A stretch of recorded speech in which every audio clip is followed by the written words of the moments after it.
이 편에서 오해의 소지가 좀 있겠더라고요. 이 12가지 대표 포도 품종을 이 바디감에 의해서 분류를 해보도록 하겠습니다. 먼저 3개로 나눠볼게요. 라이트 바디가 있고 미디엄 바디가 있고 풀 바디가 있습니다.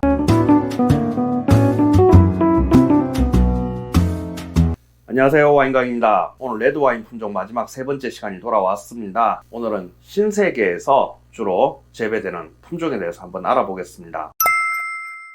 첫 번째로 진판델 품종이 있습니다. 진판델은 캘리포니아에서 진판델로 많이 불리고, 이태리 남부로 가시면은 이태리 지도가 왜 긴 부추처럼 생겼잖아요. 그 구두 뒷굽 쪽에 뿔리아 지방에 가시면은 프리미티보라고 불려요. 이 프리미티보가 캘리포니아로 넘어가서 진판델로 불렸습니다. 예전에 검사 결과 똑같은 품종은 아니고 클로니 같은 패밀리로 알려졌었거든요. 근데 최근에 DNA 검사를 하니까 크로아티아의 크르제나 카슈텔란스키 품종으로 알려졌습니다. 이 진판델은 기후가 너무 뜨겁고 강하면은 포도의 스킨 자체가 얇아가지고 쪼그라들거든요. 그래서 너무 뜨거운 지역보다는 좀 온화하고 따뜻한 기후에서 잘 자라게 됩니다. 1830~40년대 때 미국 동부 해안으로 이 프리미티보가 먼저 유입이 됐었거든요.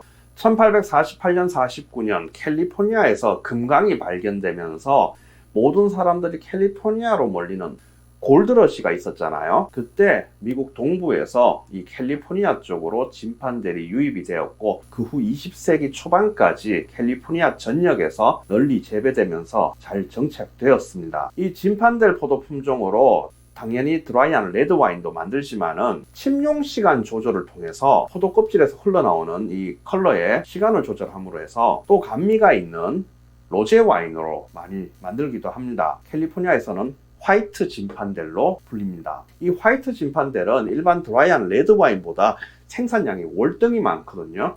현재 캘리포니아 와인협회 자료에 따르면은 포도 재배 면적상으로는 이 진판델이 상위에 포도 재배 면적을 가지고 있습니다. 근데 압착을 했을 때 흘러나오는 주스의 양, 생산량이 되겠죠. 그 생산량은 지금 까베네 소비뇽 다음으로 2위에 자리를 하고 있답니다. 그래서 이 진판델은 캘리포니아의 대표적인 품종 중에 하나고, 특히 센트럴밸리 쪽에서 많이 재배되고 있습니다. 센트럴밸리 중에서도 로다이 지역의 모켈룸네 리버에서 수령이 오래된 이 올드 와인의 포도를 가지고 드라이한 레드 와인을 많이 만들고 있습니다. 물론 보졸레 스타일의 아주 가벼운 스타일의 레드 와인도 만들 수 있지만은 포도가 잘 익거든요. 그렇기 때문에 원료의 당도가 높아요. 당연히 디저트 와인도 만들 수 있고, 또 포티파이드 와인의 원료로도 쓰입니다. 컬러는 진한 붉은빛을 띠고, 서늘한 기후에서 자라면 아로마는 라즈베리, 딸기, 체리 등의 프루티한 뉘앙스를 가지며, 따뜻한 기후에서 자라거나 프리미티보 클론을 재배했을 경우에는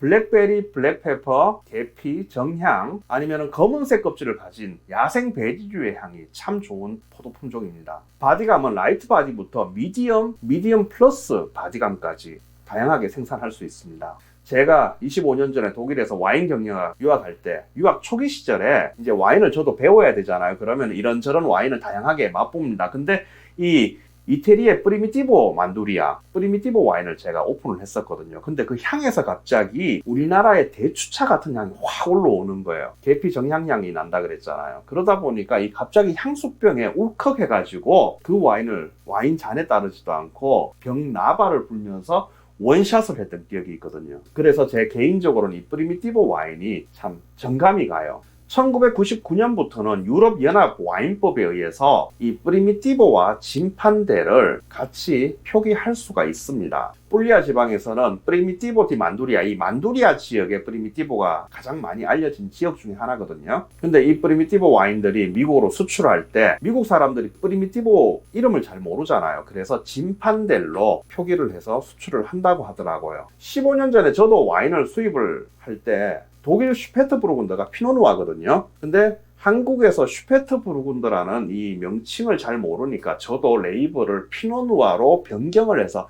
한국에 수입했던 적이 있어요. 지금 다시 재수입을 진행하고 있는데, 이번에는 제가 피노누아라고 적지 않고 슈페트부르군더, 그 이름명, 독일명 자체 그대로 제가 한국에 들어오려고 준비 중입니다. 한 3월 따뜻한 봄이 되면은 여러분들 진짜 맛난 슈페트부르군더 세 종류 제가 바덴지방 거 맛보여 드릴게요. 두 번째 와인 품종은 까르메네르 품종입니다. 프랑스 보르도가 원산지고 19세기 중반 이전에 필록셀라가 창궐하기 이전까지 프랑스에서 많이 재배된 포도 품종입니다. 보르도에서는 전통적으로 그랑비두르라고 불렸었거든요. 까베네 소비뇽, 까베네 프랑, 메를로, 말백, 뿌티베르도 이 5가지 품종과 함께 보르도의 주요 6가지 포도 품종 중에 하나입니다. 19세기 중반에 포도밭이 완전히 황폐화되고 난 뒤에 다시 심으려고 하니까 이 포도나무가 완전히 거의 전멸이 되다시피 하기도 했고, 이 까르메네르가 수확량 자체가 많은 품종이 아니거든요. 포도 재배가 까다롭기도 해서 다른 품종으로 대체를 많이 했었어요. 그 당시 구세계 사람들이 신세계로 많이 이주를 했었잖아요. 이 칠레로 이주하는 사람들이 이 까르메네르 묘목을 가지고 많이 이주를 했었습니다. 근데 사실은 그때 가져갈 때 까르메네르라고 가져간 게 아니고 메를로 포도 묘목을 이 칠레로 가져갔었던 거거든요. 그래서 거기에 심고 재배를 시작을 했었는데 아주 오랜 시간 동안 이 까르메네르가 메를로 품종으로 알고 있었어요. 메를로와 까르메네르가 굉장히 유사한 특성을 가지고 있거든요. 묘목 자체가 어릴 때 포도 잎의 밑면을 보면은 이 까르메네르 포도 품종은 약간 컬러를 띠고 있어요. 근데 메를로는 약간 흰빛을 띠고 있거든요. 잎의 크기도 둘이 조금 다르거든요. 모양은 거의 비슷하지만 이 메를로의 포도 잎이 까르메네르보다 조금 더 길게 됩니다. 또 포도나무가 익어가는 생육기간을 보면은 메를로가 까르메네르보다 한 2-3주 정도 일찍 있거든요. 그럼에도 불구하고 이 칠레 사람들이 이 두 가지 나무가 같은 품종이지만 뭐 클론이 조금 다른 정도겠지 그렇게 생각하고 메를로라고 믿고 많이 키웠답니다. 과학기술이 발전하면서 1994년도에 DNA 검사를 했는데 메를로라고 믿고 있었던 이 까르메네르 품종이 메를로가 아니라 까르메네르 품종이라는 게 밝혀졌었어요. 칠레는 또 필록셀라가 비켜갖고 토양과 기후가 보르도하고 달라서 이 생육기간에 비가 적게 오는 칠레에서 이 까르메네르가 잘 자라게 됐습니다. 이제는 칠레의 대표적인 품종이고 이태리 베네토, 아르헨티나, 캘리포니아 등에서 소량 재배되고 있습니다. 보통은 블렌딩 품종으로 많이 쓰이고 특히 까베네 소비뇽하고 블렌딩을 많이 하게 됩니다. 진홍색의 진한 컬러를 보여주게 되고 체리 같은 레드 스킨류의 베리류와 함께 피망, 허브, 스모크, 스파이시 그리고 흙내 등이 특징인 포도 품종입니다. 또 오크 숙성을 하게 되면은 다크 초콜릿, 담배향, 가죽향 등이 더해지면서 부드럽지만 촘촘한 탄닌은 미디엄 바디 와인의 특성을 보여주거든요. 척박하고 건조한 토양과 따뜻한 기후에서도 잘 자라는 품종인데 너무 수분이 많고 비옥한 토양에서 자라게 되면은 이 허브나 피망향이 너무 강하게 되거든요. 탄닌이 완전히 생성되기 전에 당도는 이미 높기 때문에 너무 뜨거운 지역에서 자라면은 알코올은 높지만은 밸런스는 깨지는 그런 와인이 만들어지게 되거든요. 세 번째는 말백 품종입니다. 앞서 까르메네르와 같이 프랑스 보르도 지방의 주요 6가지 포도 품종 중에 하나인 품종입니다. 현재는 전 세계적으로 아르헨티나의 대표적인 포도 품종으로 알려져 있죠. 껍질이 두껍고 심지어 까베네 소비뇽이나 메를로보다 더 뜨겁고 강한 기후를 필요로 하는 포도 품종이거든요. 생육기간에는 적당한 시기에 있는 중생종의 특성을 나타내고 있고 이 말백 품종은 싹이 일찍 트는 품종이거든요. 그래서 봄에 싹이 트고 난 뒤에 꽃샘 추위가 와버리고 영하로 떨어지게 되면 냉해를 쉽게 읽는 품종입니다. 프랑스에서는 1956년에 극심한 냉해가 있었거든요. 1709년 이후로 가장 냉해가 심했던 해였답니다. 겨울 동안은 포도나무 껍질이 두껍기 때문에 영하 10도, 15도 떨어져도 포도나무가 괜찮아요. 근데 우리 사람도 마찬가지예요. 상처가 나면 어떻죠? 거기에 쉽게 곪고 바이러스가 침투하거나 그럴 수가 있잖아요. 나무도 마찬가지거든요. 근데 1956년도에 싹이 트고 난 뒤에 낮에는 20도 정도였는데 밤에 영하 15도, 16도, 17도 이렇게 기온이 훅 떨어져 버린 거예요. 그때 보르도의 포도밭 75% 정도의 묘목이 얼어 죽었답니다. 이후에 묘목을 다시 심으려고 하는데 이 말백 자체가 수확량도 좋고 또 재배 자체가 좀 까다롭거든요. 그래서 농부들이 다른 묘목으로 많이 교체를 했었습니다. 현재는 프랑스에서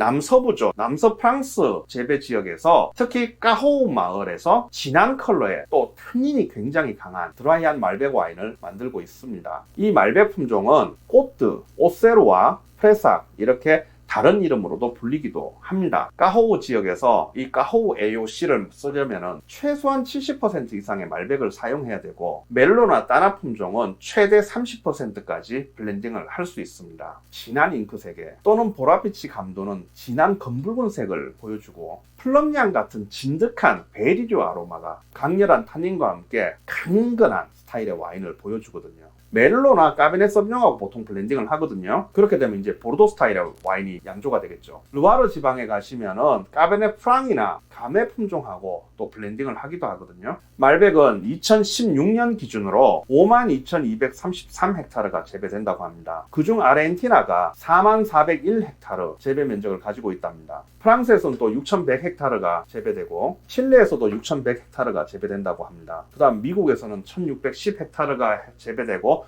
또 나머지 지역에서도 아주 소량이지만 재배가 된다고 합니다. 프랑스가 원산지지만 오늘날에는 아르헨티나가 대표적인 말백 생산 국가라고 할 수 있겠죠.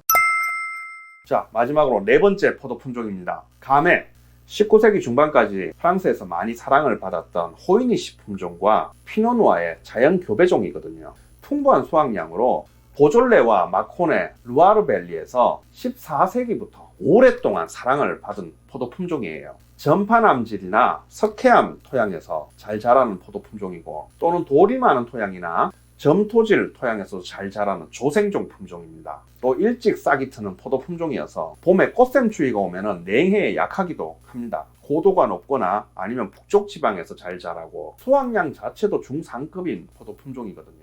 보졸레에서는 이 포도를 으깨서 압착하는 게 아니라 이 포도 송이 자체를 통 안에 집어넣고 이산화탄소를 주입하고 밀폐를 해버리거든요. 그러면서 이 세포 벽이 물러지면서 적은 양의 알코올이 흘러나오고, 또 꽃향이나 바나나 향 같은 이런 아로마가 서서히 우러나오게 됩니다. 포도 씨와 껍질에서는 타닌이 적게 나오고, 색소는 또 그런대로 많이 추출이 되거든요. 그래서 산미와 탄닌은 되게 약하고, 컬러는 진한 되게 프루티한 레드 와인이 만들어지게 됩니다. 보졸레는 버건디 남쪽에 있고, 그리고 미식의 고장으로 알려진 리옹의 북쪽에 있거든요. 그 사이에 있는데, 이 보졸레 지방의 대표적인 포도 품종이 이 가메 품종입니다. 우리나라에서는 IMF 이후에 2000년 초반부터 우리나라 와인시장에 2차 붐이 일어났었잖아요. 그때 우리나라에서 보졸레 누보에 폭발적인 인기가 있었습니다. 비행기로 이 보졸레 누보를 한국으로 막 공수한 그런 시절도 있었거든요. 그때 그 시절에는 비단 우리나라뿐만이 아니라 전 세계적으로 이 보졸레 누보 마케팅이 굉장히 큰 성과를 이뤘습니다. 경영학과 마케팅 책에도 이 보졸레 누보의 마케팅 신화가 쓰여진다고 할 정도니 어마어마한 성공을 거뒀겠죠. 전 세계적으로 11월 셋째 주 목요일에 그의 첫 햇와인인 이 보졸레 누보가 출시가 되게 됩니다. 하지만 2000년대 중반이 지나면서 이 보졸레 누보의 반짝 인기가 시들어지기 시작했거든요. 그래서 큰 의미를 두지 않는 지역이 되어버렸습니다. 포도 재배 지역상으로는 프랑스에서 부르고뉴에 속한 지역이거든요. 근데 부르고뉴가 워낙 비싼 와인 생산하는 지역으로 대명사로 알려져 있잖아요. 그러다 보니까 이 부르고뉴의 그늘에 가려서 소외되는 지역이기도 합니다. 하지만 보졸레에는 이 보졸레 AOP만 있는 게 아니라 38개의 마을이 있는 보졸레 빌라주 AOP도 있고, 보졸레 지방의 가장 윗등급인 크리 보졸레도 있거든요. 10개의 빌라주가 있습니다. 보졸레 AOP를 맛보게 되면은 크랜베리, 라즈베리, 딸기, 체리, 바나나, 캔디 이런 아로마들이 나타나면서 되게 가벼운 와인들이거든요. 근데 10개의 마을이 있는 이 크리 보졸레는 각 테로와의 특성이 다 다르기 때문에 좀 더 미네랄리티하고 좀 더 진하고 깊은 풍미의 와인이 만들어지게 됩니다. 그래서 보졸레 누보에 좀 실망하신 분들이 있다면 크리 보졸레를 한번 드셔보세요. 점토질 토양에서 많이 생산되는 이 남쪽 보졸레의 와인들은 햇와인으로 바로 음용하게 알려져 있지만, 화강암이나 편암 등으로 이루어진 이 북쪽의 크리 보졸레 지역은 10년에서 15년의 숙성도 충분히 가능할 정도로 깊고 진한 와인들이 만들어지는 곳입니다. 가볍디 가벼운 이 보졸레 누보만 보졸레 와인이 아니에요. 자, 이렇게 총 3편을 통해서 12가지 레드 와인의 대표적인 포도 품종을 알아봤습니다. 이 특성들은 포도 품종의 기본적인 특성이거든요. 그런데 말입니다. 우리가 와인을 시음할 때 느끼는 요소는 여러 가지가 있거든요. 와인 시음에 대해서 제가 여러분들께 이야기하기 시작하면은 간략하게 정리해도 정말 한 편의 분량이 나올 정도거든요. 이 부분은 나중에 따로 정리해서 제가 여러분들께 한번 올려드리도록 하겠습니다. 이 편에서 4가지 포도 품종 분류를 중간군과 강한군 기준으로 설명을 한다는 게 편집상 기준의 설명 없이 단순히 까베네 소비뇽과 피노누아 기준으로, 그러니까 이 화면상에 보이는 기준으로 이 약한군 피노누아 쪽으로 보이니까 오해의 소지가 좀 있겠더라고요. 헷갈리신다는 분들이 계셔가지고 좀 더 세분화해서 분류를 해보도록 하겠습니다. 지난 편에서 언급했듯이 레드와인의 가장 중요한 축은 이 타닌이거든요. 여기가 무대고 여러분들이 관객이라고 생각을 하세요. 이 타닌은 무대 위의 주인공이죠. 이 산미는 조연이고요. 이 탄닌과 산미가 약하면은 약한 대로, 이 타닌이 강하면은 이 산미도 강하게 뒤에 적절하게 밸런스를 맞춰주면서 있어야 되거든요. 근데 여러분들 눈에 이 산미가 보이면 안 된다 그랬죠. 보일랑말랑한 이 산미와 탄닌의 이 보일랑말랑한 이 밸런스는 알코올이 주는 밀도 농도와 함께 입안에서 바디감을 느낄 수 있거든요. 이제껏 언급한 이 12가지 대표 포도 품종을 이 바디감에 의해서 분류를 해보도록 하겠습니다. 먼저 3개로 나눠볼게요. 라이트 바디가 있고 미디엄 바디가 있고 풀 바디가 있습니다. 이 라이트 바디의 대표적인 건 피노누아 품종이 됩니다. 그 피노누아 품종 밑으로 가메가 속하게 됩니다. 이쪽 풀바디의 대표적인 품종은 레드와인의 왕이라는 까비네 소비뇽이 있습니다. 그 다음 시라가 있고 말백이 있고 네비올로가 여기에 속하게 됩니다. 이 미디엄 바디의 대표적인 품종은 메를로 품종이 됩니다. 나머지 6가지 품종이 이 미디엄에 들어가게 되는데, 이 미디엄은 제가 조금 더 세분화를 시켜볼게요. 미디엄 바디가 있고 미디엄 플러스가 있습니다. 이 미디엄 바디에 속하는 대표적인 품종은 그르나시 품종이 있고 까르메네르 품종이 있습니다. 이 미디엄 플러스, 그러니까 좀 더 풀바디에 가까운 미디엄 플러스에 속하는 포도 품종으로는 대표적으로 메를로가 있고 템프라니오가 있습니다. 그 다음 진판델과 산지오베제가 이 미디엄 플러스군에 속하게 됩니다. 이 외에도 수많은 요소들을 통해서 와인 스타일의 강약 조절이 충분히 가능하거든요. 하지만 이 포도 품종의 기본적인 특성을 아시면은 각 와인 메이커의 와인 스타일마다 아니면은 지역적인 와인의 특성을 이해하시기에 기본이 되는 내용이니 우리 와린이 분들께 많은 도움이 되기를 바라겠습니다. 저는 다음 와인 상식편에서 화이트 와인 품종편으로 다시 찾아뵙겠습니다. 이상 와인 강의였습니다. 감사합니다.